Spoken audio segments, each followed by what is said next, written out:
Let's start revision of morphology of flowering plants. Morphology का मतलब external appearance. जो कुछ हम बाहर से देखते हैं वो मॉर्फोलॉजी है. आप मेरी इस समय मॉर्फोलॉजी देख रहे हो. अगर आप मुझे चीर के देखोगे तो एनाटॉमी है.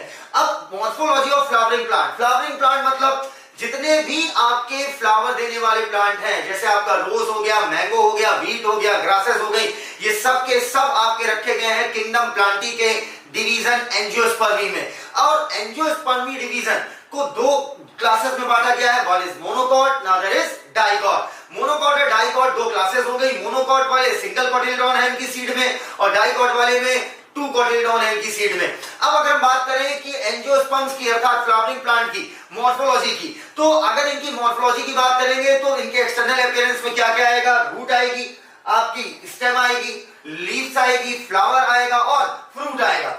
अब ये जो इनकी root, stem, leaf, flower, fruit है, अगर मैं इन्हें चीर के देखता हूं तो मैं पहुंच जाता हूं chapter number 6 anatomy of flowering plant में. लेकिन यहां पर हम ऊपर से रिवाइज करेंगे कि ऊपर से कौन कौन सी चीजें हमें दिख रही है और उनमें क्या क्या वेरिएशंस हैं. देखो भाई, अलग अलग प्लांट अलग अलग हैबिटेट में रहता है और अलग अलग एनवायरमेंटल कंडीशन को झेलता है. इस वजह से अपने आप को अपने चारों तरफ के एनवायरमेंटल स्ट्रेस के अकॉर्डिंग खुद को अडॉप्ट करता है प्लांट, जिसकी वजह से वेरिएशन दिखती है हमें रूट में, स्टेम में, लीफ में, फ्लावर में और फ्रूट में.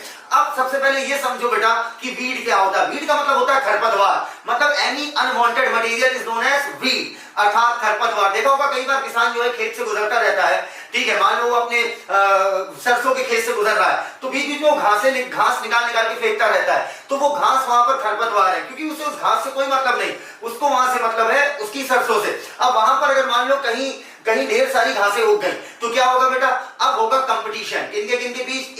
एक वो प्लांट जो किसान चाहता है खूब ग्रो करे, अर्थात मस्टर्ड का प्लांट, सरसों का प्लांट, लेकिन वो जो आपकी घास है वो भी जमीन से आपकी वाटर मिनरल एब्जॉर्ब कर रही होगी, जिसकी वजह से आपस में कंपटीशन होगा, रिजल्टिंग इनटू आपकी जो मस्टर्ड प्लांट है उसकी ग्रोथ जितनी होनी चाहिए उससे कम होगी. तो वहां पर वो ग्रास क्या हुई आपकी? एक खरपतवार. तो इसी को बोलते हैं वीड. देखो, मैक्सिमम वीड आपकी एंजियोस्पर्म से बिलोंग करती है और एंजियोस्पर्म में भी पूछा जाए तो मोनोकॉट से बिलोंग करती है. हाँ, कुछ परसेंटेज वीड का आपका जिम्नोस्पर्म से भी बिलोंग करता है. इस वजह से हम कहते हैं कि अगर आप किसी वीड को अपरूट करो, निकालो, तो आपको उसमें रूट, स्टेम, लीफ तो मिलेगी, पक्का है, क्योंकि ये जिम्नो और एंजियो दोनों में कॉमन है. लेकिन अगर हम बात करें फ्लावर फ्रूट की, वो तो एंजियोस्पर्म में बनता है, तो इसीलिए कहते हैं मे मतलब पॉसिबिलिटी है कि फ्लावर फ्रूट हो. अगर आप एंजियोस्पर्म की वीड देख रहे हो, लेकिन जिम्नो की देखोगे तो रूट, स्टेम, लीफ पक्का मिलेगी, लेकिन फ्लावर फ्रूट नहीं मिलेगा. तो अब देखिएगा, morphology study of external appearance. External appearance की स्टडी करना, जैसे आपकी रूट, स्टेम, लीफ, फ्लावर और फ्रूट. एंजियोस्पर्म का कैरेक्टरिस्टिक क्या है भाई? इसमें root, stem, leaf, flower, fruit पाया जाएगा और इन्हीं को हम बाहर से एक्सटर्नल अपीयरेंस का देखेंगे और देखेंगे कैसे ये अलग अलग एनवायरनमेंट के लिए अपने आप को अडॉप्ट करी है. देखो, weed have root, stem and leaf, ये तो पक्का है, चाहे जिम्नो की हो चाहे एंजियो की, लेकिन में पॉसिबिलिटी है कि उसके पास फ्लावर फ्रूट हो. ठीक है, फ्लावर फ्रूट की पॉसिबिलिटी है, क्योंकि जिम्नो वाली वीड होगी तो उनमें ये नहीं पाया जाएगा. अब देखो, अगर मैं एक प्लांट को देखूं, अगर मैं एक एंजियोस्पर्मिक प्लांट को देखूं, मैं इसे एंजियोस्पर्मिक प्लांट क्यों कह रहा हूं? क्योंकि इसमें फ्लावर लगा हुआ है. ठीक है, फ्लावर दिखे, आंख बंद करो, समझ जो एंजियोस्पर्म है. तो जितना भी अंडरग्राउंड पोर्शन है, जमीन के नीचे प्लांट का पोर्शन है, इसे हम बोलते हैं रूट सिस्टम. ठीक है, और जितना भी अंडरग्राउंड पोर्शन है वो आपका रूट सिस्टम, और जितना भी अबव द ग्राउंड है, ग्राउंड के ऊपर है, वो आपका कहलाएगा शूट सिस्टम. इसका मतलब आपकी लीफ हो गई, स्टेम हो गई, फ्रूट हो गया, फ्लावर हो गया, ये किसमें आएगा? आपका शूट सिस्टम में. और अंडरग्राउंड जितना भी पोर्शन है यहां पर हमें दिख रहा है वो क्या है? Root system.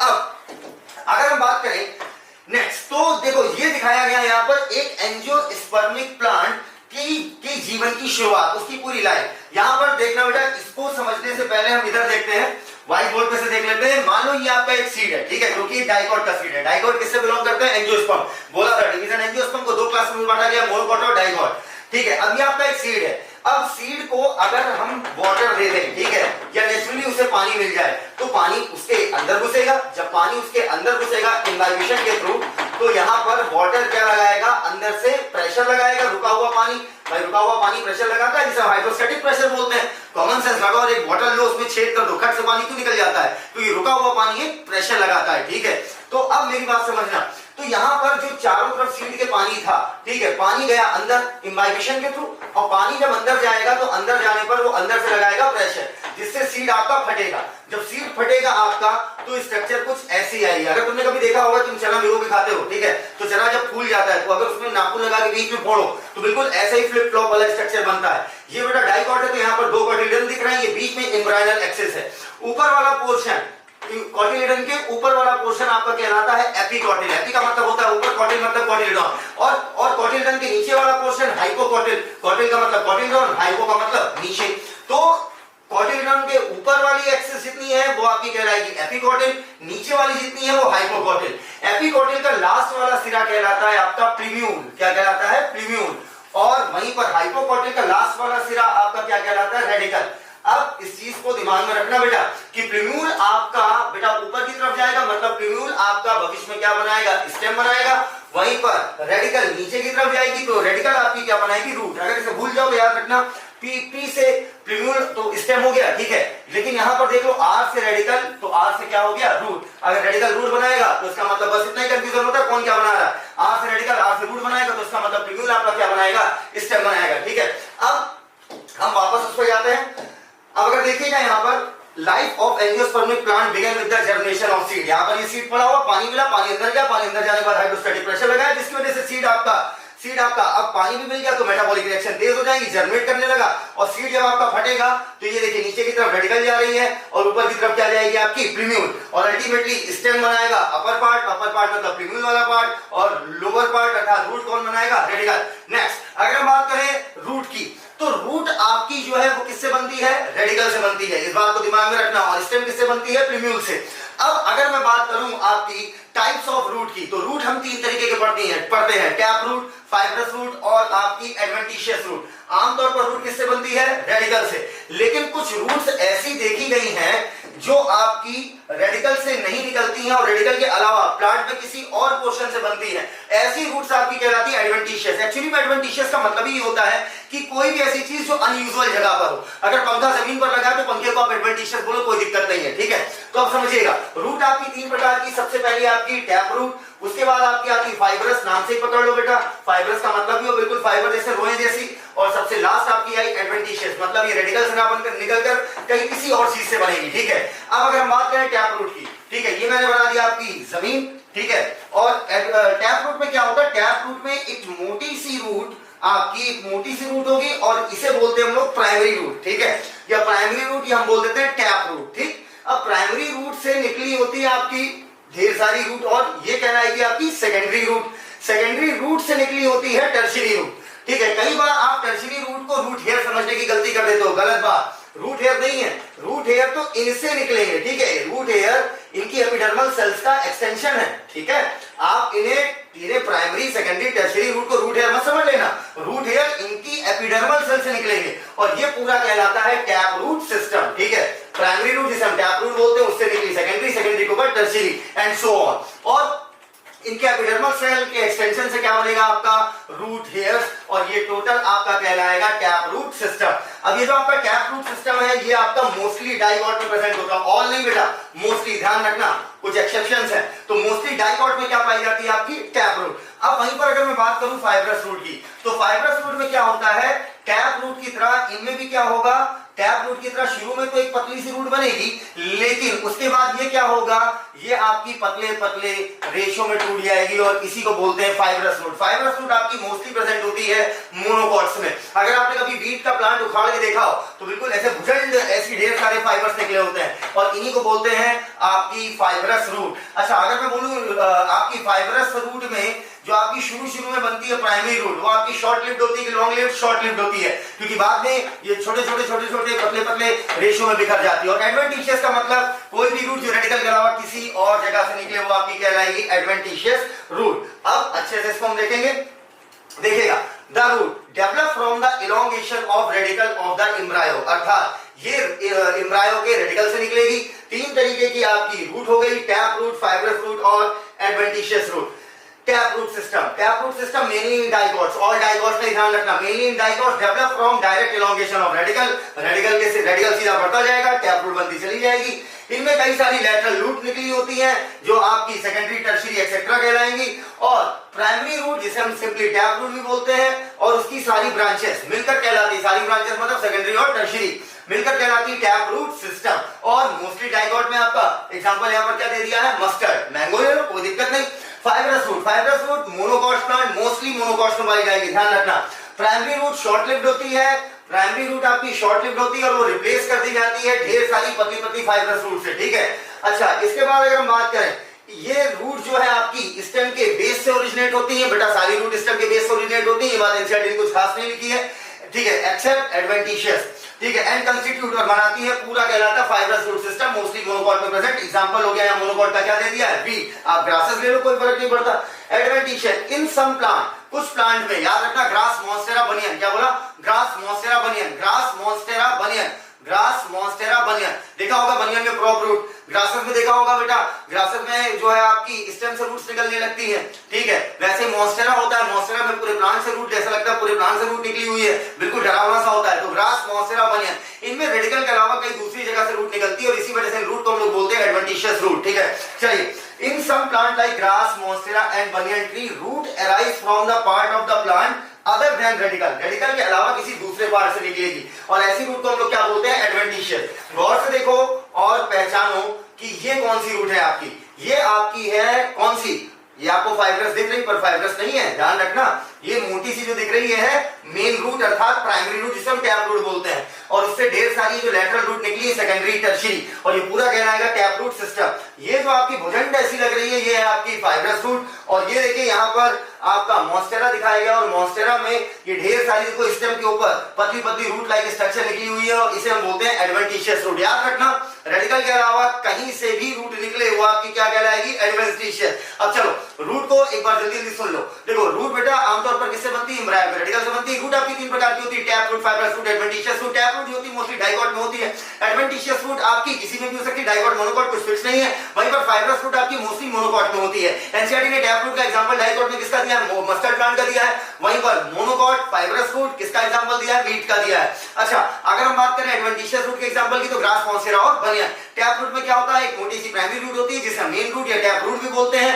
और उससे निकली होती कई सारी लेटरल ब्रांचेस, सेकेंडरी और टर्शियरी रूट, और उन ब्रांचेस या उन रूट के एपिडर्मल सेल से निकलते हैं रूट हेयर, और ये पूरा स्ट्रक्चर कहलाता है टैप रूट सिस्टम। वहीं पर फाइब्रस रूट में क्या होता है, प्राइमरी रूट आपकी शॉर्ट लिव्ड होती है, इसके बाद ढेर सारी पतली पतली फाइब्रस रूट आ जाती है। एडवेंटिशियस रूट में क्या था, रेडिकल के अलावा अगर कहीं और से रूट निकलती है तो इसी को बोलते हैं adventitious root. Grass, monstera, banyan हो गया इसका एग्जांपल। चलिए let's move on to the next function of root. Root का फंक्शन जैसे हमें पता है, जल्दी देख लीजिए, ठीक है, वाटर और मिनरल का एब्जॉर्प्शन करना, ये तो भैया सबसे मेन फंक्शन है। उसके साथ साथ प्लांट को मजबूती देता है, एंकरेज का मतलब होता है मजबूती देता है कि पूरे का पूरा प्लांट जमीन पे टिक सके, ठीक है। तीसरा आपका रूट आपकी कई बार क्या करती है, आपका फूड मटेरियल स्टोर करती है, ठीक है, फूड मटेरियल स्टोरेज में भी इसका काम आता है, लेकिन ये इसका स्पेशल फंक्शन है।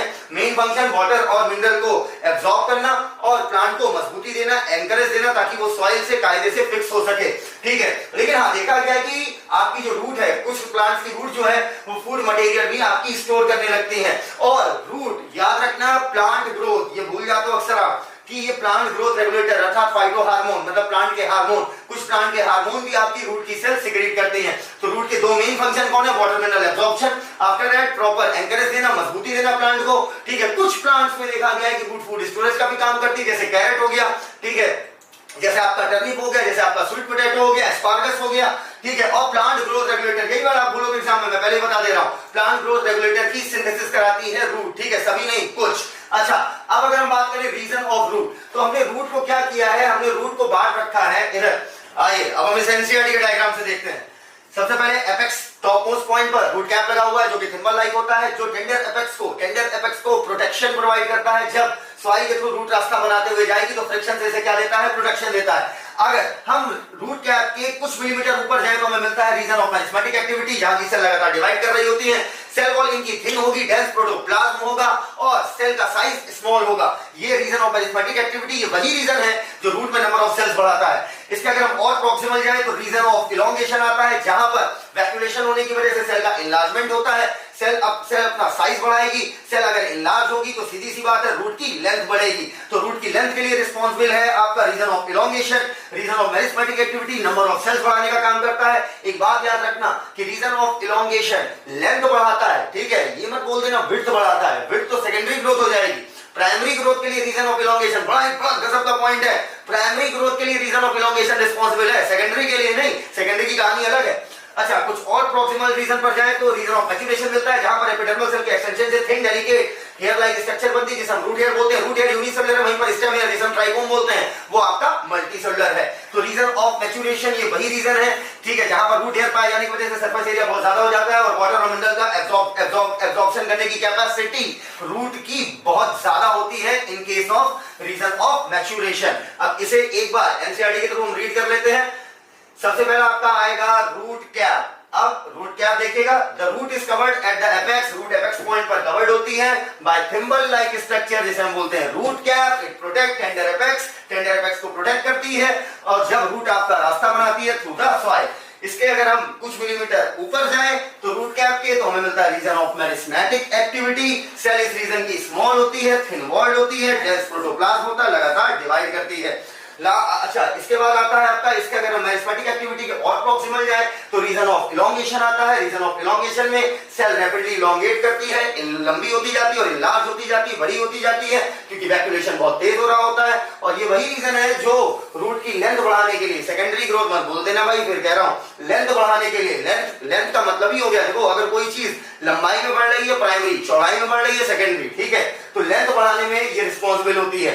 अच्छा, उसके साथ साथ अगर हम बात करें यहां पर आगे तो रीजन जो है आपका, ये जो आपका इसके प्रॉक्सिमल चले तो हमें मिलता है region of maturation. Region of maturation में आपकी जो एपिडर्मल सेल होती है, ठीक है, कुछ एपिडर्मल सेल से एक्सटेंशन निकलता है जिसे हम बोलते हैं यूनिसेलुलर रूट हेयर, जो कि वाटर और मिनरल को एब्जॉर्ब कराने में मदद करती है। अच्छा, इस तरीके से हमारा रीजन ऑफ रूट खत्म होता है। Next, modification of root. देखो मॉडिफिकेशन का मतलब क्या होता है, जब भी कोई चीज है अगर वो अपना जो भी काम कर रही है उसके अलावा कोई और काम भी करने लगे जो उसका आमतौर पर वो काम नहीं है, तो वो कहलाएगी कि वो चीज अब मॉडिफाई हो गई। कहने का मतलब ये है कि जैसे रूट है, रूट का दो मेन काम होता है, पहला वाटर और मिनरल एब्जॉर्ब करना, दूसरा प्लांट को एंकरेज देना सॉइल में, अर्थात मजबूती देना। अब अगर रूट इसके अलावा कोई और काम करने लगे तो हम कहेंगे कि रूट में क्या हो गया, मॉडिफिकेशन। अब देखना, पहला मॉडिफिकेशन स्टोरेज ऑफ फूड। कई बार देखा गया है कुछ प्लांट की जो रूट होती है वो फूड स्टोर करने लगती है, जैसे कैरेट हो गया, टर्निप हो गया, इनमें टैप रूट पाई जाती है। ये डाइगॉट है, मोस्टली डाइगॉट में टैप रूट होती है। तो कैरेट और टर्निप इनमें जो आपकी रूट पाई जाती है, टैप रूट, इनकी रूट जो होती है उसमें फूड स्टोर होता है। कॉमन सेंस लगा लीजिएगा कि भैया हम कैरेट खाते हैं, क्यों खाते हैं, क्योंकि इनमें उसका फूड स्टोर होता है। हम टर्निप खाते हैं, टर्निप मतलब शलजम, हम शलजम क्यों खाते हैं, ताकि भैया इसी में फूड स्टोर है, जिसमें फूड स्टोर है वही पोर्शन हम खाएंगे, ठीक है। और जो स्वीट पोटैटो होता है इनकी एडवेंटिशियस रूट में, एडवेंटिशियस रूट मतलब रेडिकल के अलावा कहीं से रूट निकले तो वो कहलाती है एडवेंटिशियस रूट। इनकी एडवेंटिशियस रूट में फूड स्टोर होता है, जिसे हम गंजी भी बोलते हैं स्वीट पोटैटो को, ठीक है। एक एनसीईआरटी ने और एग्जांपल दिया फूड स्टोरेज का कि जहां पर वो उस प्लांट की रूट फूड स्टोर कर रही है लेकिन उसने लिखा नहीं है, डायग्राम में दिखाया उन्होंने फिगर में, एस्पार्गस, ठीक है। एस्पार्गस हिंदी में हम इसे शतवारी बोलते हैं, शतवारी तुमने सुना नहीं तो बेहतर ये कि तुम एस्पार्गस याद रखो, ठीक है। एस्पार्गस जो है आपका, वो आपका ये इसकी रूट्स भी आपका फूड स्टोरेज करते हैं। तो अब अच्छे से सुनना बेटा, हर चैप्टर को रिवाइज करने का तरीका अलग अलग होता है, ध्यान रखना। जेनेटिक्स को हम अलग तरीके से रिवाइज करेंगे, मॉर्फो को अलग तरीके से, एना को अलग, एनिमल किंगडम को अलग, ठीक है। तो यहाँ पर जैसा कह रहा हूं वैसा करो, बिल्कुल मेरे साथ अपना रूम बंद करो, या रूम में कोई तुम्हारे साथ बैठा है तो शर्माओ बिल्कुल नहीं, ठीक है। मेरे साथ साथ चिल्लाना चालू कर दो और बिल्कुल डायाफ्राम से आवाज निकालना कि बिल्कुल ये दर्द होना चाहिए, निकालोगे तो यहीं से, लेकिन दर्द ये होना चाहिए, ठीक है। मतलब एब्डोमिनल मसल का संपूर्ण इस्तेमाल करें। तो चलिए शुरू जाइए। कौन कौन सी ऐसे प्लांट हैं जिनमें रूट फूड स्टोरेज का काम करती है, तो tap root of carrot turnip. क्या tap root of carrot turnip, जैसे मैं बोल रहा हूं बिल्कुल इसी राइमिंग स्कीम में बोलिए, tap root of carrot turnip, tap root of carrot turnip, tap root of carrot turnip, tap root of carrot turnip, tap root of carrot turnip, tap root of carrot turnip and adventitious root of sweet potato. बेटा rhyming scheme का खेल बहुत बड़ा है तो ध्यान रखना, ठीक है। यहाँ यार रहमान हम है, आपको मेरी बात सुननी है और जो कह रहा हूं उसे फॉलो करते जाइए। बोले tap root of carrot turnip, tap root of carrot turnip and adventitious root of sweet potato, tap root of carrot turnip and adventitious root of sweet potato. साथ में बोलो, tap root of carrot turnip and adventitious root of sweet potato, tap root of carrot turnip and adventitious root of sweet potato. कुछ बच्चे शर्मा रहे होंगे, ऐसा करने भी कर रहे नहीं, कैसी बातें कर रहा हूं सर ऐसी बात है ना कि एग्जाम में ये क्वेश्चन देखिए ठक से टिक मारना होता है, ठीक है। वहां पर बस जैसे ही दिखे कि रूट फूड स्टोरेज का खट से दिमाग में तुरंत आना चाहिए tap root of carrot turning adventitious root of sweet potato, और साथ में एस्पार्गस, टैप रूट ऑफ, एक बार और, tap root of carrot turning adventitious root of sweet potato, और साथ में एस्पार्गस। नेक्स्ट अगर हम देखें मॉडिफिकेशन, तो यहां पर कई बार देखो रूट क्या करती है, एंकरस को देती है, उसके बाद भी कुछ प्लांट एक्स्ट्रा सपोर्ट डिमांड करते हैं, ठीक है। एक्स्ट्रा सपोर्ट किस केस में डिमांड करेंगे, जिस केस में भैया प्लांट को गिरने का खतरा है कि प्लांट गिर सकता है, ठीक है। प्लांट जो है अगर गिर जाएगा तो उसका खेल खत्म, ठीक है, उसका सॉइल से अटैचमेंट हट जाएगा, सॉइल से अटैचमेंट खत्म, वाटर मिनरल ले नहीं पाएगा, मर जाएगा। तो अब अगर आपने सुना हो बनियन ट्री, तो banyan tree one of the largest tree है। अब अगर मैं बनियन ट्री की बात करूं, जैसे ये मैंने ले लिया सॉइल, ये हो गया आपका बनियन ट्री। बनियन ट्री की ब्रांचेस लगातार बढ़ती जाती हैं, ठीक है। अब ब्रांचेस जैसे जैसे बढ़ती जा रही हैं, तो अब क्या होगा कि ब्रांचेस के टूटने का खतरा है। अब ब्रांचेस से क्या निकलने लगती है, रूट, ठीक है। अब कॉमन सेंस लगाओ, क्या रेडिकल से रूट निकल रही है, नहीं, ब्रांचेस से निकल रही, ब्रांचेस से निकल रही, इसका मतलब क्या हुआ, ब्रांचेस से निकल रही मतलब एडवेंटिशियस रूट, रेडिकल के अलावा कहीं से रूट निकले, एडवेंटिशियस रूट।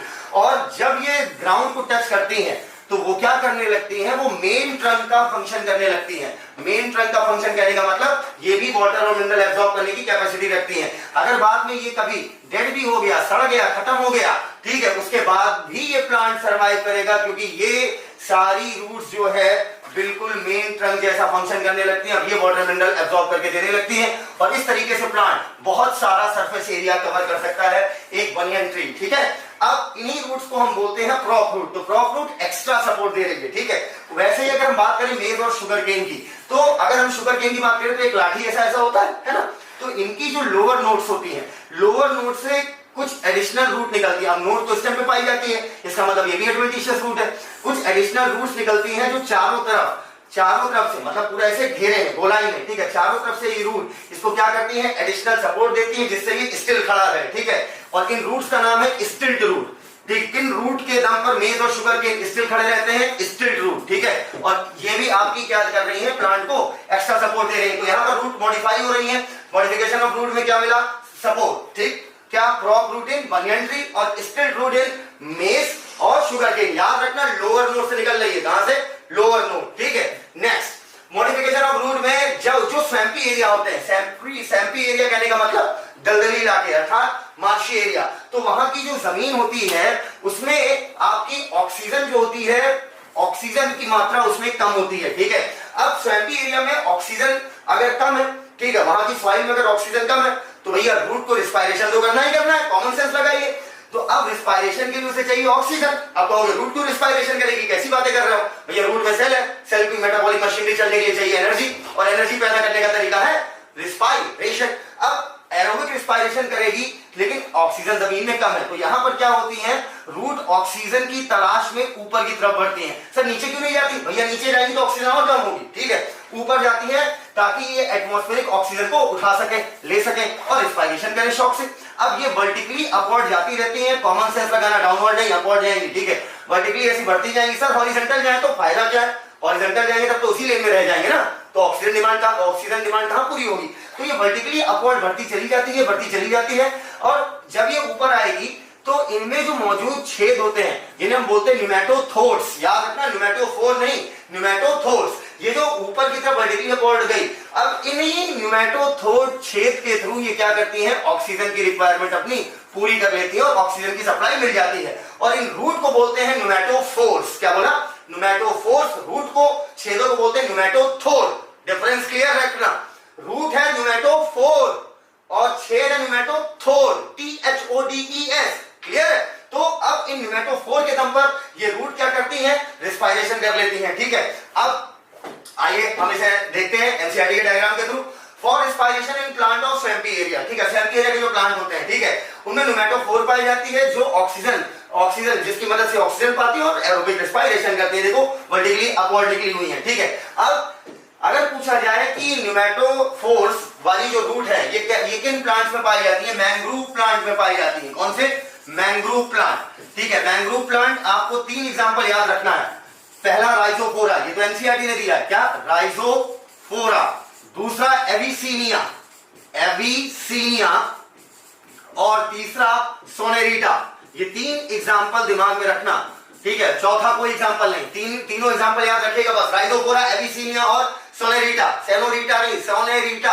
राइजोफोरा, अरे याद हो जाए तुम सेनोरिटा याद करो, Rhizophora Avicennia senorita, Rhizophora Avicennia senorita, Rhizophora Avicennia Sonneratia. Clear? अच्छा, जो राइजोफोरा एविसीनिया और सोनेरिटा है इनमें निमेटोफोर्स पाए जाएंगे, ठीक है, वर्टिकली अपॉइंट रूट पाई जाएगी, ठीक है।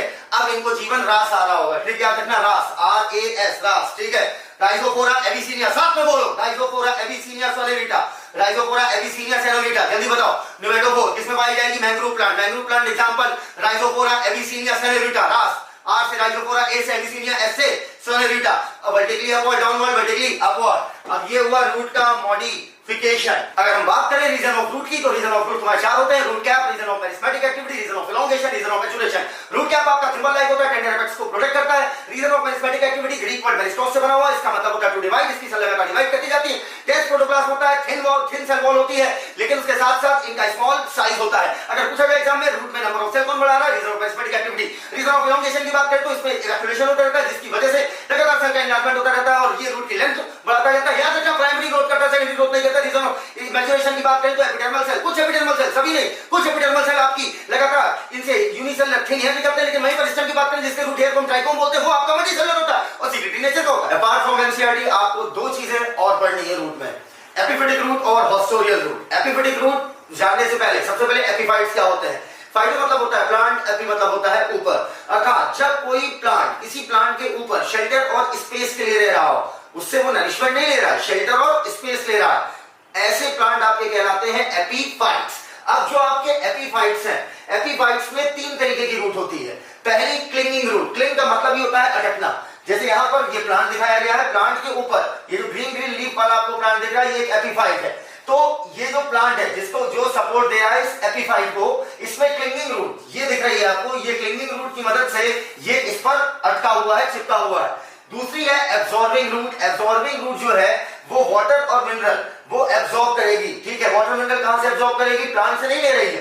प्लांट की जो बार्क होगी, बार्क में मौजूद जो भी मॉइस्चर होगा, जो भी मिनरल्स होंगे, वो आपका प्लांट एब्जॉर्ब करेगा या एपीफाइट एब्जॉर्ब करेगा।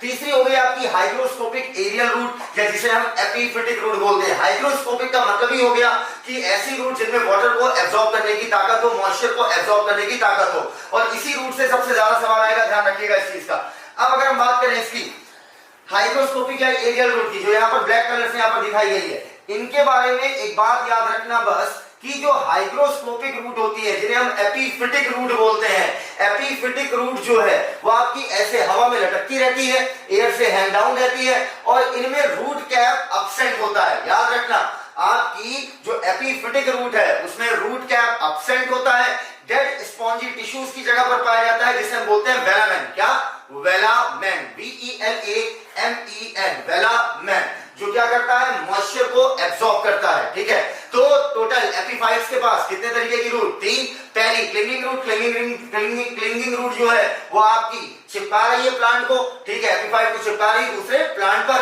दूसरी हो गई आपकी एब्सॉर्बिंग रूट, जो आपकी मॉइस्चर और मिनरल एब्सॉर्ब करेगी, ठीक है, जो भी बाग के ऊपर डस्ट पड़ा हुआ है उससे।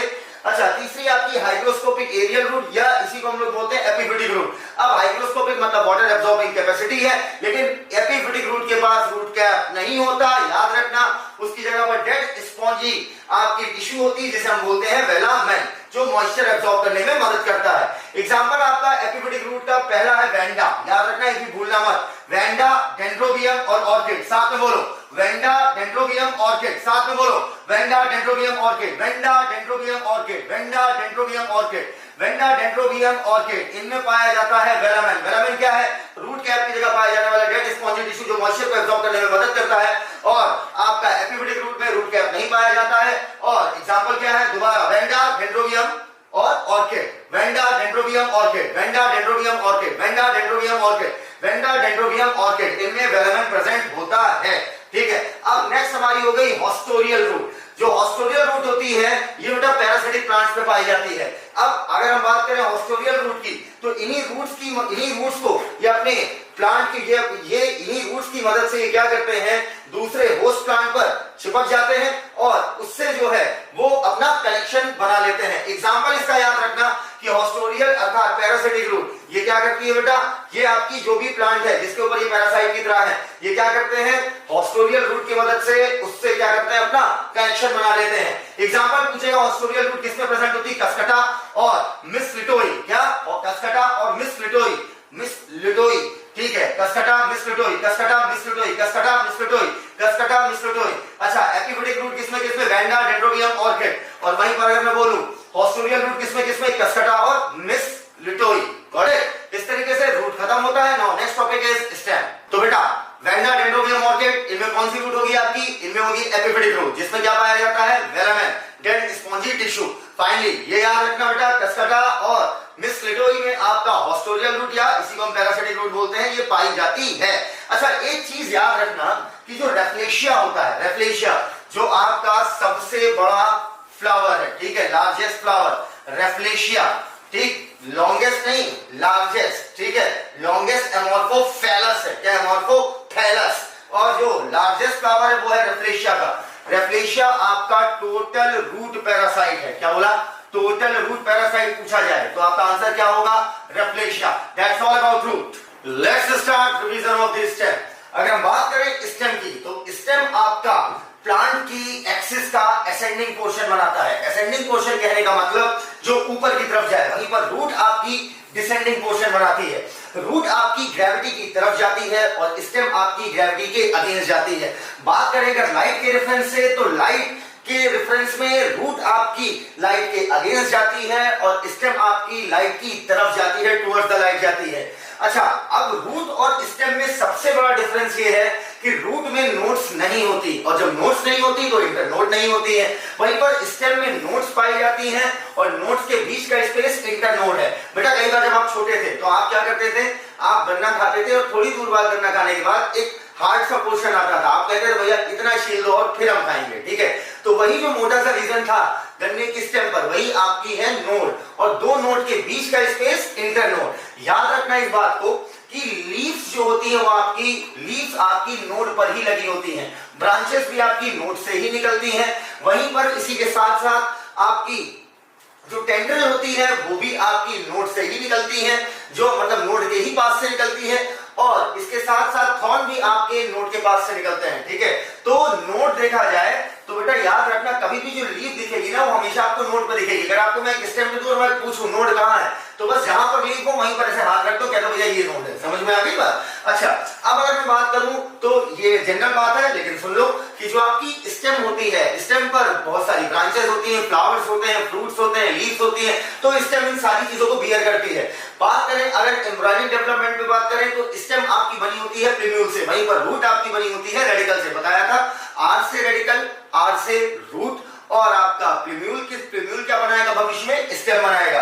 अच्छा, इसके बाद अगर हम बात करें आगे तो ये जनरल सी बात है कि जब स्टेम आपकी यंग होती है, जब स्टेम आपकी यंग होती है तो स्टेम आपकी कैसी होती है, ग्रीन, लेकिन बाद में वो क्या मैच्योर होकर कैसी हो जाती है, डार्क ब्राउन। ये तो जनरल सी बात थी, ठीक है। अच्छा, अब इस चीज को बहुत अच्छे से देखना, इसमें कंफ्यूजन हो जाता है तुम्हें। बेटा जो आपकी बड्स होती हैं, बड्स क्या होती है, मास ऑफ मेरिस्मेटिक सेल्स। जो आपकी बड्स होती हैं, बड्स आपकी अगर स्टेम के टर्मिनल पॉइंट पर पाई जा रही है तो वो कहलाती है एपिकल बड या टर्मिनल बड, ठीक है।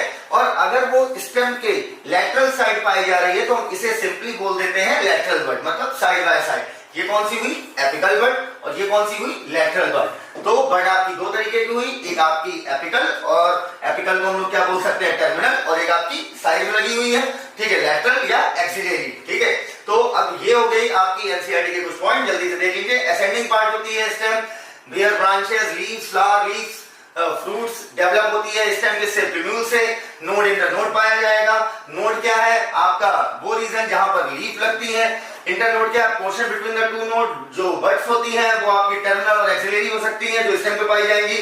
जनरली ग्रीन होती है जब यंग होगी, लेकिन बाद में क्या हो जाएगी, वुडी या डार्क ब्राउन। आइए एक डायग्राम के थ्रू, इसे फिगर के थ्रू अच्छे से समझते हैं। ये यहाँ पर एक फिगर दिखाया गया है। अब मैं आपसे पूछ रहा हूँ नोड कहाँ है, तो आप कहोगे सर ये जहां से लीफ निकली बस यहीं पर हाथ रख दीजिए, यही आपकी क्या हो जाएगी, नोड, ठीक है। और दो नोड के बीच का स्पेस क्या हो गया, इंटरनोड। यहाँ पर आपको जूम करके फिगर दिखाया गया है, और यहाँ पर देखिएगा ये हो गई आपकी टर्मिनल बड, ठीक है, या एंड बड बोल दो या बोल दो एपिकल बड। और ये जो साइड में लगी हुई है इसे लेटरल बड बोल दीजिए या एक्सिलरी बड। एक्सिला मतलब होता है बगल, मतलब साइड में, ठीक है।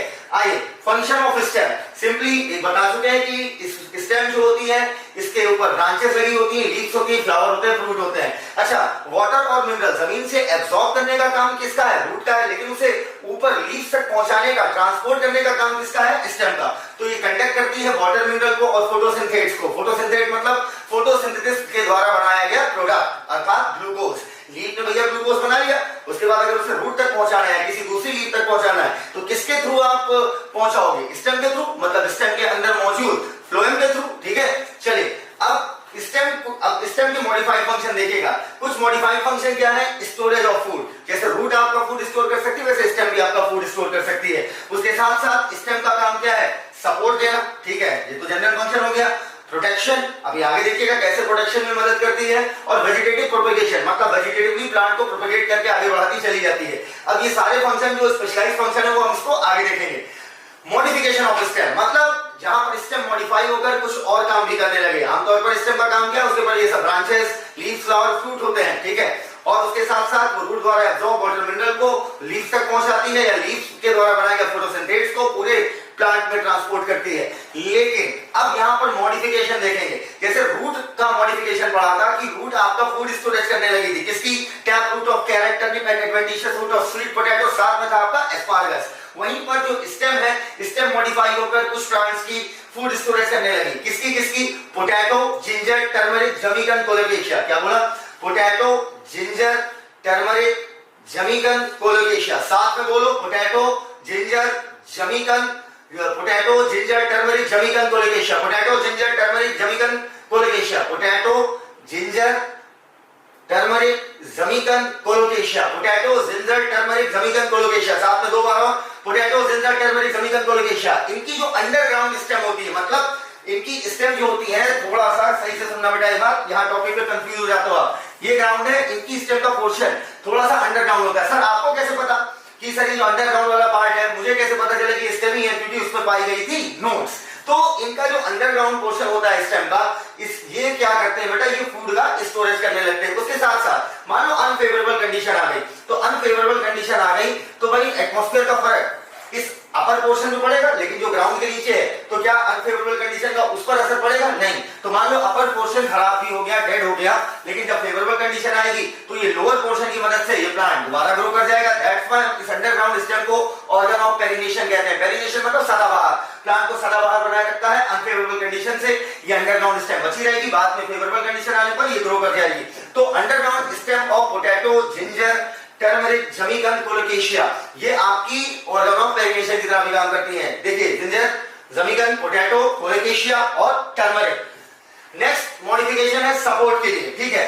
अब सपोर्ट आपका जैसे स्टेम टेंडरिल, देखो चाहे याद रखना, चाहे टी से टेंडरिल, टी से थॉर्न, टेंडर और थॉर्न दोनों आपकी एक्सिलरी बट से बनती है। इसकी कहानी थोड़ा यहां पर सुन लेना।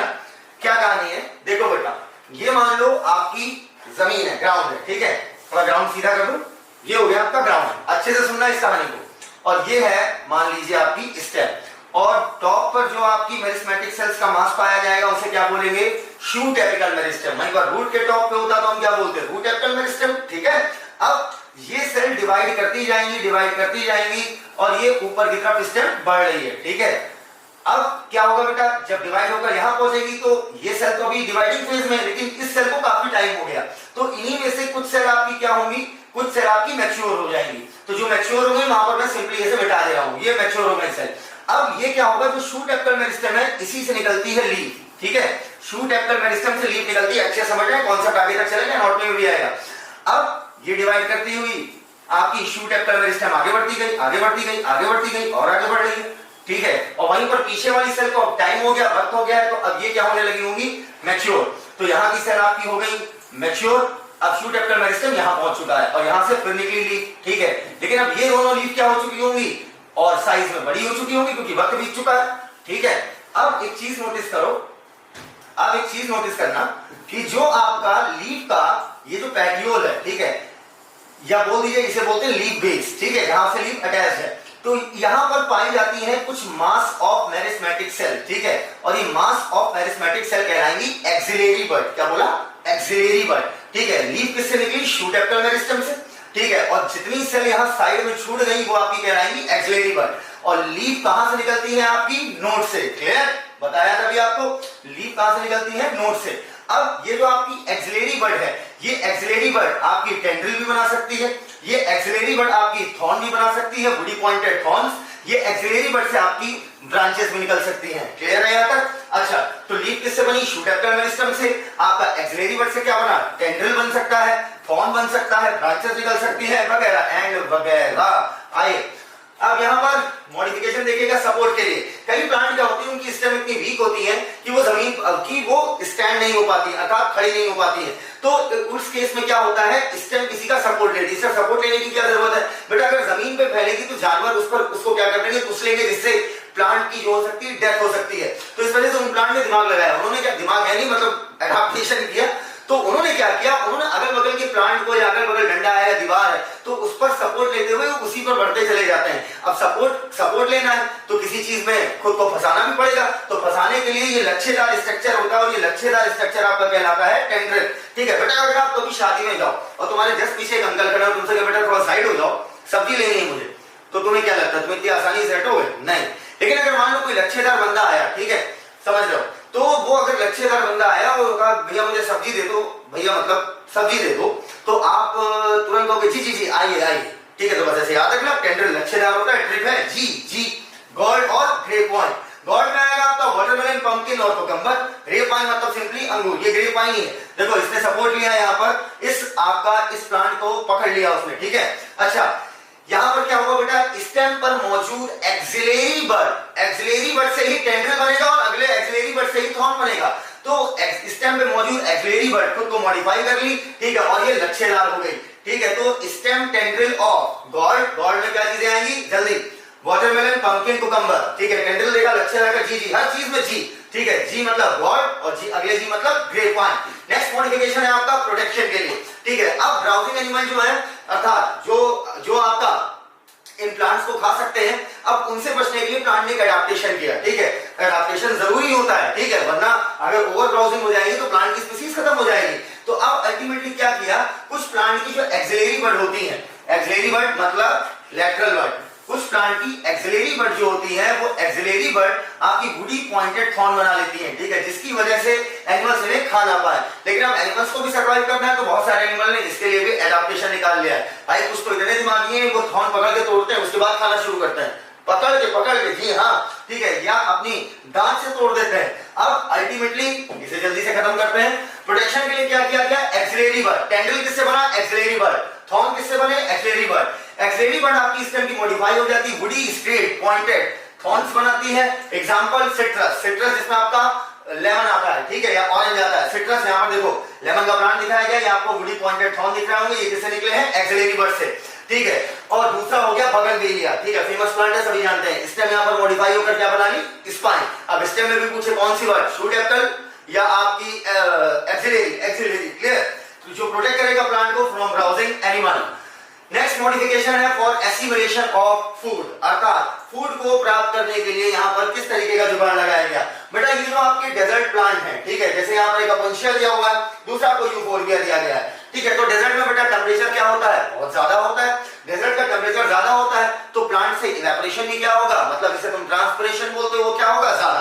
अब ट्रांसपिरेशन ज्यादा होगा तो वाटर लॉस क्या होगा, ज्यादा। पहले भी ग्राउंड में उनके पानी की कमी है और वो वाटर लॉस भी खूब कर रहा है, तो अल्टीमेटली प्लांट को पानी की कमी पड़ जाएगी, जिसकी वजह से मेटाबॉलिक रिएक्शन जो है इनकी क्या हो जाएगी, स्लो, और अल्टीमेटली प्लांट की पूरी मेटाबॉलिक मशीनरी अफेक्ट होने लगेगी। तो अब इससे बचने के लिए प्लांट्स ने क्या किया, जैसे अपुंशिया है, अपुंशिया ने क्या किया, अपुंशिया में क्या हुआ, गौर से देखिएगा कि इसने अपनी स्टेम के थ्रू, लीफ हटा दी, स्टेम के थ्रू क्या किया, स्टेम को किया फ्लैट, लीफ जैसा, लेकिन है ये स्टेम ही, ठीक है, लीफ जैसा फ्लैट किया और ये फ्लैटेंड स्टेम ही करने लगी फोटोसिंथेसिस, और इनकी फ्लैटेंड स्टेम कहलाती फिल्लोक्लैड। फिल्लोड नहीं, फिल्लोड लीफ के लिए वर्ड होता है, यहां पर क्या होगा बेटा, फिल्लोक्लैड। तो फ्लैटेंड स्टेम को हम लोग क्या बोलते हैं, फिल्लोक्लैड। एग्जांपल क्या हो गया, अपुंशिया। ठीक है, क्या, अपुंशिया। अगर आप अपुंशिया बोलो तो मुंह आपका फ्लैट होगा बीच में, अपुन, तो अपुंशिया फ्लैटेंड स्टेम। वहीं पर यूफोर्बिया, फोर सिलिंड्रिकल मुंह बन रहा है, ठीक है। तो यूफोरबिया आपका फ्लैशी सिलिंड्रिकल स्टेम होगी जो आपकी फोटोसिंथेसिस करेगी, ठीक है भाई। क्लोरोफिल होगा तभी फोटोसिंथेसिस करेगी, कॉमन सेंस। नेक्स्ट मॉडिफिकेशन है स्टेम फॉर वेजिटेटिव प्रोपगेशन, अर्थात वेजिटेटिवली प्रोपगेट करके बढ़ के आपकी जो ग्रासेस हैं और स्ट्रॉबेरी हैं ये नए नीचे तक पहुंच जाती है। पुराना पार्ट बढ़ता रहे कोई दिक्कत नहीं है, ये अपना आगे बढ़ती जाती है। अब जैसे यहाँ पर देखो, यहाँ पर बेटा क्या हुआ, इनकी जो स्टेम थी वो अंडरग्राउंड क्या हुई, आगे बढ़ी, यहाँ से रूट निकली, ठीक है। ये आपकी स्टेम हो गई और इस पे क्या लग गई, लीफ। फिर अंडरग्राउंड स्टेम आगे बढ़ती गई, फिर यहाँ से रूट निकल गई और ये क्या हुआ बेटा, उससे स्टेम पे क्या लग गई आपकी, लीफ। फिर ये अंडरग्राउंड स्टेम आगे बढ़ी, ये आपकी स्टेम लाइक स्ट्रक्चर लगी और उसके ऊपर क्या लग गई, लीफ। और ऐसे बढ़ते ग्रासेस और स्ट्रॉबेरी, कौन ग्रासेस और स्ट्रॉबेरी ये नए निके तक पहुंच जाती हैं, ठीक। नेक्स्ट आपका वेजिटेटिव प्रोपगेशन देखिएगा मिंट और जास्मीन का केस। मिंट और जास्मीन दोनों खुशबूदार, ठीक है। क्यों बोला, ये ट्रिक है, कायदे से देखिएगा। इनमें क्या होता है, इनमें जो होती है जो लोअर साइड, अपर नहीं लोअर साइड, ठीक है। स्टेम के लोअर साइड क्या होती है, कोई ना कोई ब्रांच आपकी एयर में, एयरली मतलब एयर में आपकी हॉरिजॉन्टल डायरेक्शन में बढ़ती जाती है। ऐसे समझो जैसे अपनी खुशबू की तलाश में, ठीक है, ऐसे याद रहेगा मिंट और जास्मीन। अपनी खुशबू की तलाश में ये एयरली बढ़ती जाती है और आगे जाकर ये भाई सीधी बात है, तो ग्रेविटी को आप अंडर एस्टिमेट थोड़ी कर लोगे। थोड़ी देर बाद ये नीचे की तरफ ऑब्लिक डाउनवर्ड नीचे की तरफ जाती हैं और इसी से क्या निकल जाती हैं, एडवेंटिशियस रूट और बन जाएगा साइड में एक स्टेम और उसके ऊपर क्या लग जाएगी, लीव्स। और इस तरीके से ये आगे यही कंटिन्यू करेगा और इस तरीके से बढ़ते चले जाते हैं। केस है मिंट और जास्मीन का, ऐसे याद रखना कि अपनी खुशबू की तलाश में ये बढ़ती गई, फिर आग डाउनवर्ड नीचे की तरफ गई, ठीक है, अंडरग्राउंड हुई जैसे, तो वहां पर एडवेंटिशियस रूट निकल गई। एडवेंटिशियस क्यों बोला बेटा, क्योंकि रेडिकल ग्राफ कहीं और से निकल रही है और इसी से निकल गई आपकी स्टेम और इसी से निकल गई लीफ और आगे भी तो यही कहानी कंटिन्यू होगी, ठीक है। तो चलिए अब हम इसे एक बार एनसीईआरटी से देखते हैं। In plant like mint and jasmine a slender lateral branch, ठीक है, सिलेंडर मतलब लचीली, ठीक है, कभी तो नीचे आ रही थी आसानी से। Slender lateral branch arises from the base of the main axis के बेस से अराइज होगी और थोड़ी दूर तक एयरली जाएगी for some time, then arch downward to touch the ground. और जैसे ग्राउंड को टच करी वहां पर क्या निकली, आपकी रूट्स निकली और यहीं पर फिर आपकी स्टेम तैयार और एक और पोर्शन प्लांट का तैयार। स्टेम फॉर वेजिटेटिव प्रोपगेशन, एक और मॉडिफिकेशन देखिए। जो आपके एक्वेटिक प्लांट है जैसे पिस्टिया और आइकॉर्निया, पिस्सी याद रखना, पिस्सी, ठीक है, पिस्सी गेटिंग और आयुर्वेदिक में पढ़ना पिस्सी। तो पिस्टिया और ई से क्या हुआ, आइकॉर्निया। इनमें क्या होता है, इनमें आपकी रोजेट ऑफ लीफ पाई जाती है, लीफ बिल्कुल रोजेट के फॉर्म में होती है और टफ्ट ऑफ रूट, यहाँ पर रूट्स दिख रही होंगी, गुच्छे में रूट पाई जाती हैं। और इनमें जो आपका इंटरनोड होता है, इंटरनोड इनका शॉर्ट होता है, डायग्राम जूम करके दिखाया गया है इस वजह से आपको बड़ा दिख रहा है, वरना इंटरनोड इनका शॉर्ट होता है, ठीक है। और बाद में क्या करती है, यही आपकी अगर कट के अलग होती है तो ये आपका नया प्लांट बना सकती है। और इस तरीके से इंटरनोड इस तरीके से ये आगे बढ़ते जाते हैं, tuft of root, rosette of leaf बनती चली जाती है और ये पूरे के पूरे तालाब में पूरे के पूरे तालाब को घेर लेते हैं। तो lateral branch with short internode, Pistia Eichhornia aquatic plant, short internode होगी। मुद्दा यही याद रखना, rosette of leaf, tuft of root, root के गुच्छे, ठीक है, ये सब आ जाएंगे पिस्टिया और आइकॉर्निया में। नाउ लास्ट स्टेम का मॉडिफिकेशन देखिए, जहां पर स्टेम वेजिटेटिव रिप्रोडक्शन कर रही है या आप बोलिए ज्यादा अच्छा वेजिटेटिव प्रोपगेशन, मतलब वेजिटेटिवली प्रोपगेट करती जा रही है, आगे बढ़ती जा रही है। तो यहाँ पर आपका बनाना पाइनएप्पल क्राइसैंथेमम, ठीक है, इसकी मैं जानबूझ के कोई ट्रिक नहीं बता रहा हूँ, ठीक है, वजह है, इसको डायरेक्ट दिमाग में रखो। बनाना पाइनएप्पल क्राइसैंथेमम, इनमें क्या होता है, कायदे से देखिएगा।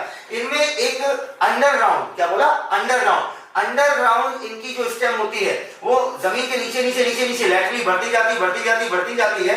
और ये बताओ हॉरिजॉन्टल जा रही है या वर्टिकल जा रही है, हॉरिजॉन्टल जा रही है। हॉरिजॉन्टल अंडरग्राउंड स्टेम बढ़ती चली जाएगी, बढ़ी जाएगी और सॉइल के नीचे और थोड़ी दूर बाद देखो ये ऑब्लिक मतलब तिरछा ये ऊपर की तरफ आएगी, देन कम आउट और यहीं से एक लीफी शूट ये तैयार कर लेगी। इस तरीके से ये आपके बनाना पाइनएप्पल और क्राइसैंथेमम वेजिटेटिवली प्रोपेगेट करते जाते हैं और आगे बढ़ते चले जाते हैं। इन banana pineapple and chrysanthemum lateral branch है जो ओरिजिनेट होती है नीचे से from the basal and underground portion of the main stem, ठीक है। मुझे कैसे पता कि अंडरग्राउंड पोर्शन स्टेम का ही, क्योंकि इस पे नोड और इंटरनोड मैंने देखी। तो देन ग्रो हॉरिजॉन्टली बढ़ती जाएगी बीनीथ द सॉइल के नीचे, बीनीथ द सॉइल, और उसके बाद ऑब्लिकली वो निकलेगी ऊपर की तरफ तिरछा, देन कम आउट और ये बनाएगी क्या, लीफी शूट। तो किसमें, ये बनाना पाइनएप्पल और क्राइसैंथेमम। अब देखना जरा एक बार और मॉडिफिकेशन ऑफ स्टेम, जल्दी से एक बार हम रिवाइज करते हैं। अगर हम बात करें मॉडिफिकेशन ऑफ स्टेम की, तो आपका सबसे पहले फूड स्टोरेज किसमें पोटैटो जिंजर टर्मरिक जमीकन कोलोकेशिया, दोबारा पोटैटो जिंजर टर्मरिक जमीकन कोलोकेशिया, दोबारा पोटैटो जिंजर टर्मरिक जमीकन कोलोकेशिया। ये अंडरग्राउंड स्टेम इनकी ऑर्डर ऑफ मैग्नेशन की तरह भी काम करती है। नेक्स्ट, इसके बाद मैंने बताया था सपोर्ट के लिए एक्सिलरी बट आपकी क्या बनाती है, टेंड्रिल। अगला मैंने बताया था प्रोटेक्शन के लिए क्या बनाती है, एक्सिलरी बट थॉर्न, ठीक है। जी टेंड्रिल का बताया था। अच्छा, जी गॉड ग्रे पॉइंट, गॉड से वो वाटरमेलन, पंपकिन और कुकुम्बर। नेक्स्ट, इसके बाद प्रोटेक्शन के लिए आपकी axillary but woody pointed straight, ठीक है, क्या बनाती है, थॉर्न्स, ताकि ब्राउजिंग एनिमल्स इन्हें ना खा पाए। सिट्रस और बगनवेलिया, ये सिट्रस दिखाया है, बगनवेलिया। नेक्स्ट, आपका मॉडिफिकेशन फूड के एसिमुलेशन के लिए डेजर्ट प्लांट में देखा गया है, जैसे आपका अपुंशिया में स्टेम क्या हो जाती है, फ्लैटेंड, जिसे हम बोलते हैं फिल्लो क्लैट, और आपकी फ्लेशी सिलिंड्रिकल किसमें होगी, यूफोर्बिया, ठीक है। और इनकी स्टेम में क्लोरोफिल पाया जाता है, जिसकी मदद से ये फोटोसिंथेसिस करती है। नेक्स्ट, वेजिटेटिव प्रोपगेट करती है, ग्रासेस और स्ट्रॉबेरी, ये क्या करती हैं, ये अपनी अंडरग्राउंड स्टेम की मदद से ये नए नीचे तक जा सकती हैं। नेक्स्ट, अगर आप बात करो मिंट और जास्मीन की, मिंट और जास्मीन में क्या था, लेटरल ब्रांच बिल्कुल नीचे से अराइज होगी, अंडरग्राउंड नहीं, अंडरग्राउंड किसका केस था, बनाना पाइनएप्पल क्राइसेंथेमम का।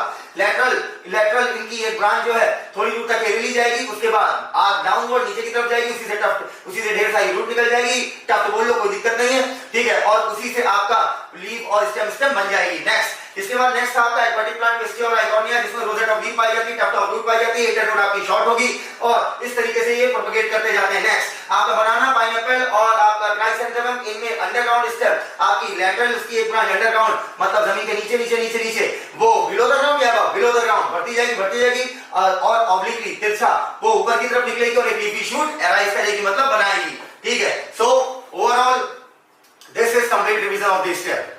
Let's start revision of leaf. अगर हम बात करें लीफ की, तो लीफ आपकी स्टेम पर लैटरली लगी होती है, अर्थात साइड लगी होती है। लीफ जनरली फ्लैटेंड स्ट्रक्चर है, और लीफ मैं आपको अक्सर बोलता हूं कि लीफ आपकी हमेशा कहां पर पाई जाएगी, नोड पर। अब एक बात अच्छे से क्लियर कर लो यहां पर कि जो स्टेम है, ठीक है, स्टेम के टॉप पर शूट एपिकल मेरिस्टेम, ठीक है, शूट एपिकल मेरिस्टेम से बनती है लीफ, और जब ये शूट एपिकल मेरिस्टेम डिवाइड करके आगे पहुंचता है तो यहां पर भी बनेगी लीफ, ठीक है। लेकिन अब ये जो यहां वाली लीफ है, इसको टाइम मिल गया है, ये अब साइज में क्या हो गई होगी, बड़ी, और ये हो गई होगी ओल्ड, ठीक है। तो इसका मतलब क्या है, बेस की तरफ आपकी ओल्ड लीफ है और टॉप साइड आपकी क्या है, आपकी यंग लीफ है।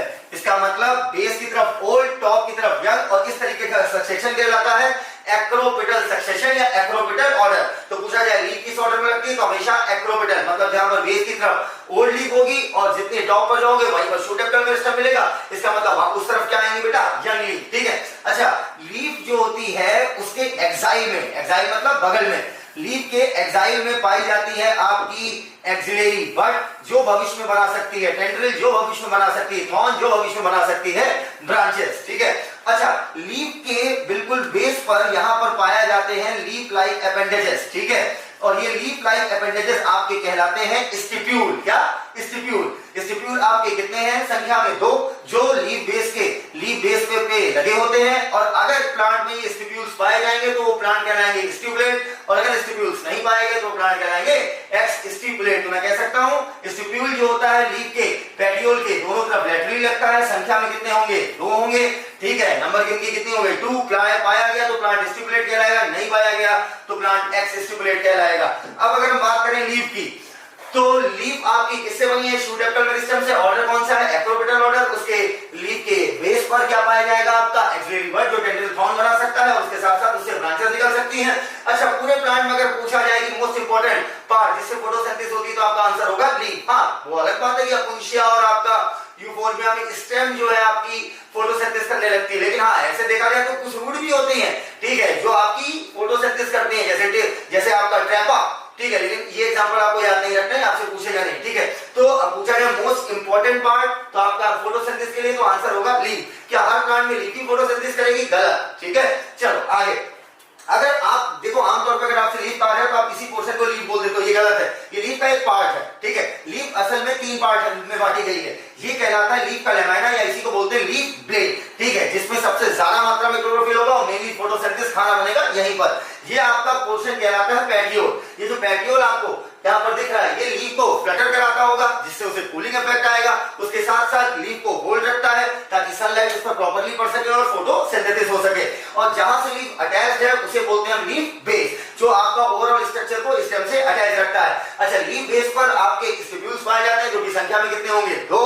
लैटरली पाए जाएंगे, और प्लांट में पाए गए तो स्टिपुलेट, नहीं पाए गए तो एक्स स्टिपुलेट। अच्छा, अब अगर हम बात करें अब अगर हम बात करें पेटियोल्स की, तो लीफ के जो आपके पेटियोल्स होते हैं, ठीक है, पेटियोल क्या करते हैं, होल्ड रखते हैं लीफ के ब्लेड को, जिसे हम लेमाइना भी बोलते हैं, लाइट की तरफ, ठीक है। अगर पेटियोल लॉन्ग है, थिन है, फ्लेक्सिबल है, तो जितना ज्यादा फ्लेक्सिबल होगा वो क्या करेगा, फ्लटर करेगा, फ्लटर करेगा तो कूलिंग इफेक्ट आएगा, जिससे फ्रेश एयर लीफ के पास पहुंचेगी। लेमाइना या लीफ ब्लेड है वो ग्रीन एक्सपेंडेड पोर्शन है, देखा था अभी हमने लीफ का, जिसमें वेन्स और वेनलेट पाई जाती है, ठीक है। अब इसके बाद बेटा अगर हम एक सिंगल लीफ को देखें, एक सिंगल लीफ को देखें तो बिल्कुल बीचों बीच जो है, बिल्कुल बीचों बीच जाती है मिड वेन, ये मेजर प्रोमिनेंट वेन होती है, तो प्रोमिनेंट इसलिए बोला बिल्कुल स्पष्ट दिखती है, और इससे जुड़ी होती है ढेर सारी आपकी वेनलेट्स, ठीक है।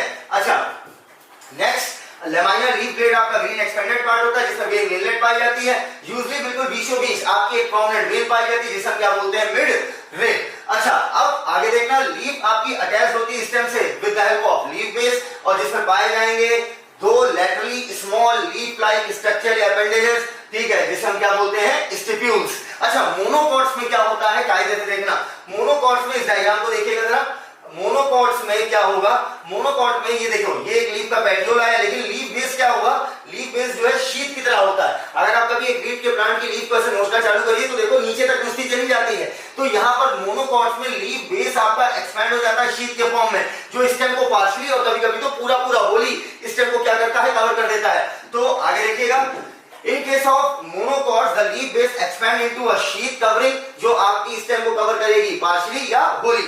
वहीं पर आपके जो डाइकॉट है, डाइकॉट में भी बोला जाए तो डाइकॉट में लेगुमिनस प्लांट जो कि फैबिएसी में आएंगे, वहां पर गौर से देखना, लीफ का जो बेस है वो फूल जाता है, और ये फूला पोर्शन कहलाता है पल्विनस, क्या, पल्विनस। लेगुमिनस प्लांट में लीफ बेस आपका क्या होगा, फूल जाएगा, जिसे हम क्या बोलते हैं, पल्विनस। और वहीं पर मोनोकॉट्स में क्या देखा गया है कि लीफ बेस आपका, ठीक है, खिंच जाता है, एक्सपैंड कर जाता है, शीट बना लेता है, जो स्टेम को पार्शली या होली कवर करता है, ठीक है। तो इन सम लेगुमिनस प्लांट, कुछ लेगुमिनस प्लांट में देखा गया कि लीफ बेस आपका फूल जाता है, फूला हुआ स्ट्रक्चर क्या कहलाता है, पल्विनस, ठीक है। अच्छा, जो आपकी वेन और वेनलेट पाई जाएगी लीफ में, वो क्या प्रोवाइड करेगी, वो लीफ को एक स्केलेटन की तरह काम करेगी, जैसे हमारी बॉडी में हड्डी काम कर रही है, वैसे लीफ के लिए वो एक ढांचे की तरह काम करेगी, जिससे उसे एक स्केलेटन मिलेगा। उसके साथ साथ उसी के थ्रू जाइलम और फ्लोएम गए होते हैं, जाइलम और फ्लोएम के पाइप के थ्रू लीफ को पानी ट्रांसपोर्ट होता है, लीफ को खाना ट्रांसपोर्ट होता है, और लीफ जो खाना बनाती है वो पूरे प्लांट को ट्रांसपोर्ट करती है। अलग अलग लीफ का शेप, अलग अलग लीफ की मार्जिन, अलग अलग लीफ का एपेक्स, अलग अलग लीफ में इंसिजन अलग अलग होगा, ठीक है। तो वेन प्रोवाइड करती है रिजिडिटी, मजबूती देती है, और उसमें जो वेन और वेनलेट होती है उनमें चैनल, वो रास्ते हैं जिनसे जाइलम और फ्लोएम जाएगा, ताकि ट्रांसपोर्ट हो सके वाटर, मिनरल और फूड मटेरियल।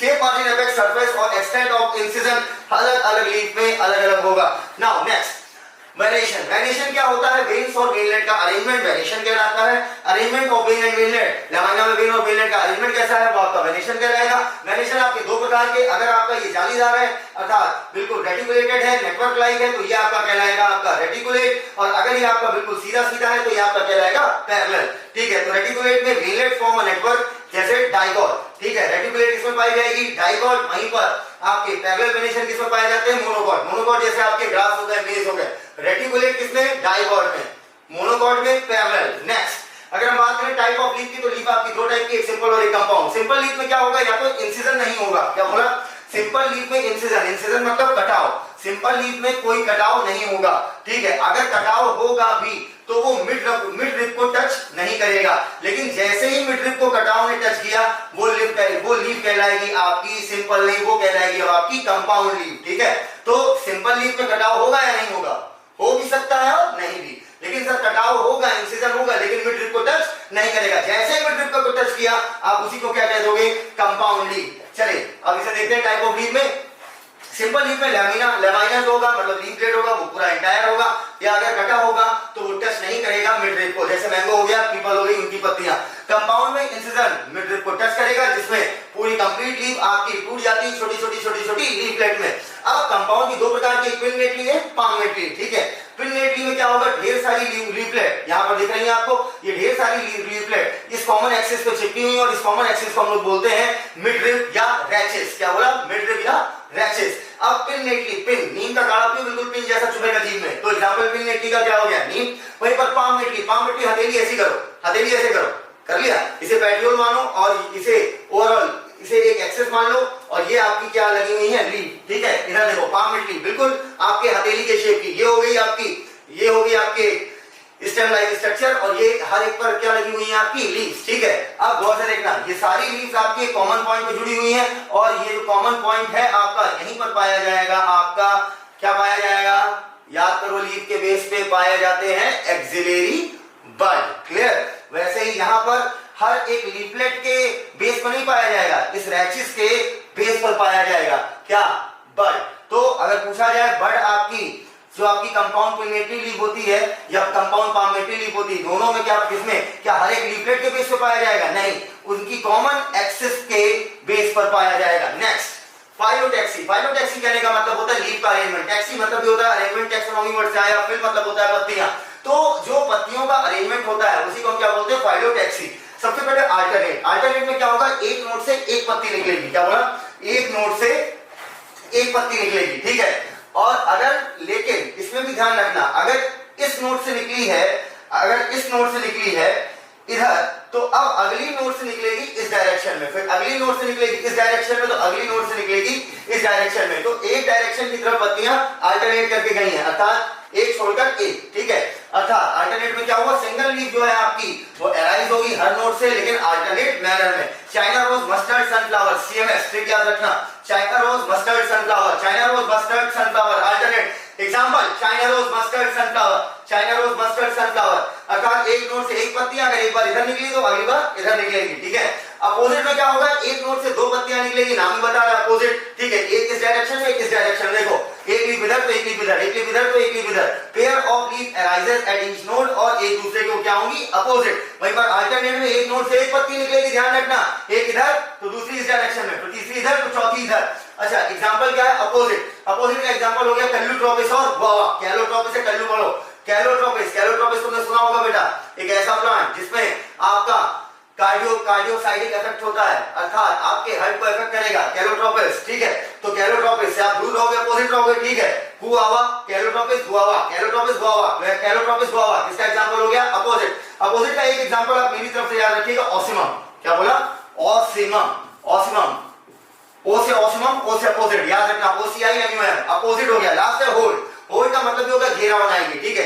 इसमें क्या होगा, ढेर सारी लीफ जो है एक ही नोड से निकलेगी जो आपकी घेरा बनाएंगी, ठीक है। बेटा जब सुबह तुम आलस छोड़ते हो तो ऐसे पूरा घेरा बना के अगर लेते हो तो आल्सीटोनिया इसका हो गया एग्जांपल, जिसे नीरियम भी बोलते हैं, ठीक है, नीरियम या आल्सीटोनिया। तो फाइलोटैक्सी क्या हुई, अरेंजमेंट ऑफ लीफ, तीन प्रकार की, अल्टरनेट, अपोजिट, होल्ड। अल्टरनेट का example China rose, mustard, sunflower. Opposite का आपका कैलोट्रोपिस, गुआवा। होल्ड का आपका आल्सीटोनिया या नीरियम।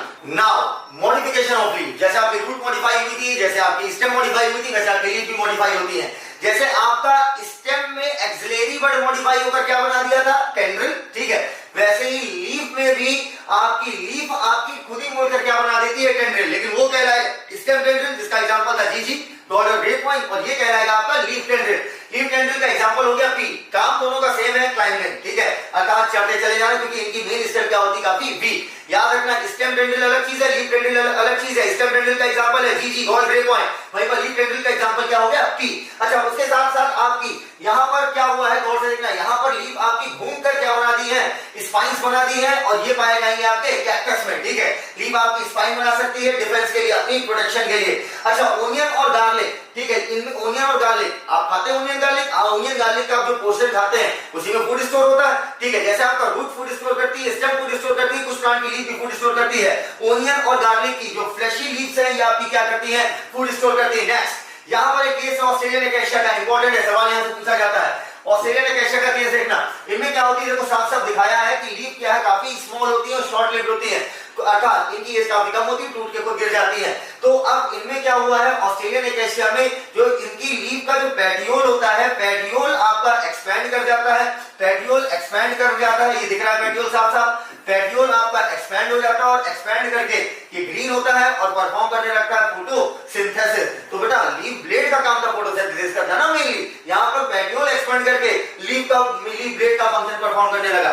तो कुछ प्लांट जैसे ऑस्ट्रेलियन एकेशिया, उनमें लीफ आपकी स्मॉल होती है, शॉर्ट लिव्ड होती है, याद रखना, स्मॉल शॉर्ट लिव्ड, जहां पर पेटियोल आपका एक्सपैंड कर जाएगा और एक्सपैंड करने के बाद ग्रीन हो जाएगा, अल्टीमेटली परफॉर्म करेगा फोटोसिंथेसिस। नाउ लीफ का कई बार कुछ प्लांट की मॉडिफाई हो जाती है इस तरीके से कि वो इंसेक्ट्स को डाइजेस्टिव एंजाइम गिराकर इंसेक्ट को ट्रैप करेंगी, डाइजेस्टिव एंजाइम गिराएंगी और इंसेक्ट की बॉडी से नाइट्रोजन कंटेनिंग कंपाउंड लेंगी। तो कॉमन सेंस लगाइए, ऐसे प्लांट किस तरीके की सॉइल में पाए जाएंगे जहां पर नाइट्रोजन और फास्फोरस की कमी हो, वहीं पर ऐसे प्लांट पाए जाते हैं। ये इसी वजह से इन्हें हम पार्शियली हेटेरोट्रॉपिक प्लांट्स भी कहते हैं। ठीक है, तो इनमें क्या होती है, लीफ घड़ेनुमा शेप बना लेती है। ठीक है, जैसे फिशर प्लांट या वीनस फ्लाईट्रैप, यहाँ पे इंसेक्टिवोरस प्लांट है जहां पर लीफ मॉडिफाई हो गई, डाइजेस्टिव जूस गिराएगी। अब ये देखिए इंसेक्ट को यहाँ पर ट्रैप कर लिया और डाइजेस्टिव जूस गिराकर इसे गला देगी। अब गलाने के बाद इससे क्या खा गई? खाई नहीं है, पार्शियली हेटेरोट्रॉपिक, ध्यान रखना। ठीक है, क्योंकि फोटोसिंथेसिस कर रहा है अभी भी ये प्लांट। इसने इंसेक्ट का इस्तेमाल किस लिए किया? सिर्फ नाइट्रोजन के लिए और फास्फोरस के लिए। ठीक है, तो इन ऑर्गेनिक चीजें से उठा रहा है। जब तक ऑर्गेनिक चीज आप बाहर से नहीं लेते आप हेटेरोट्रॉप नहीं कराएंगे। नेक्स्ट, नाउ लीफ आपकी लेटरल होती है, जनरली फ्लैटेड स्ट्रक्चर होती है।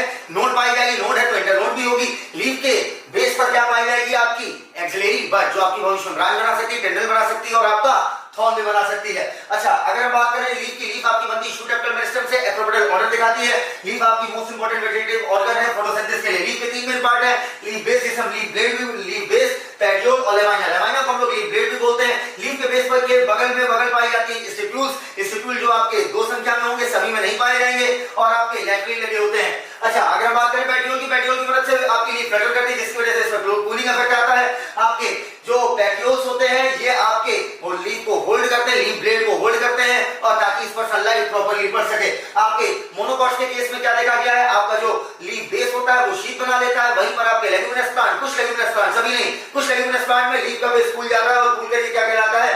पल्विनस। अच्छा, लीफ के ब्लेड जो होता है उसमें वेन और वेनलेट पाई जाती है, जो लीफ के लेवाइना को रिजिडिटी प्रोवाइड करती है। उसके साथ साथ एक चैनल होता है, उसमें वो रास्ते हैं जिनसे जाइलम और फ्लोएम आपका ट्रैवल करता है मतलब भागता नहीं, उसी के थ्रू वो जाता है। अच्छा, अब अगर हम बात करें लीफ की, तो लीफ के बीचों बीच एक प्रोमिनेंट वेन जाती है, जिसे हम लोग क्या बोलते हैं? प्रोमिनेंट मतलब जो साफ साफ दिखाई दे, जिसे हम लोग क्या बोलते हैं? मिड रेब। नेक्स्ट इसके बाद हमने वेनेशन देखा था। वेनेशन में हमने देखा था लीफ के लेवाइना में आपका वेन और वेनलेट्स का अरेंजमेंट। अगर आपका बिल्कुल जालीदार है तो रेटिकुलेट, बिल्कुल सीधी अगर वेन्स जा रही है तो ये आपका क्या कहलाएगा? पैरेलल। ठीक है, रेटिकुलेट आपका डाइकॉट में और पैरेलल आपका मोनोकॉट्स में। टाइप ऑफ लीफ दो प्रकार की, सिंपल और कंपाउंड। सिंपल में इंसिजर होगा नहीं, होगा तो आपका मिडरिप को टच नहीं करेगा, मिडरिप को टच किया तो कंपाउंड हो जाएगा। कंपाउंड में पिन्नेटली और पाममेटली। ठीक है, पिन्नेटली वाले में आपको रैचिस वर्ड यूज किया था, ये जो बीचों बीच मिडरिप गई है। ठीक है, पिन्नेटली का एग्जांपल नीम और पाममेटली का एग्जांपल अब सुन लो सिल्क कॉटन। क्या?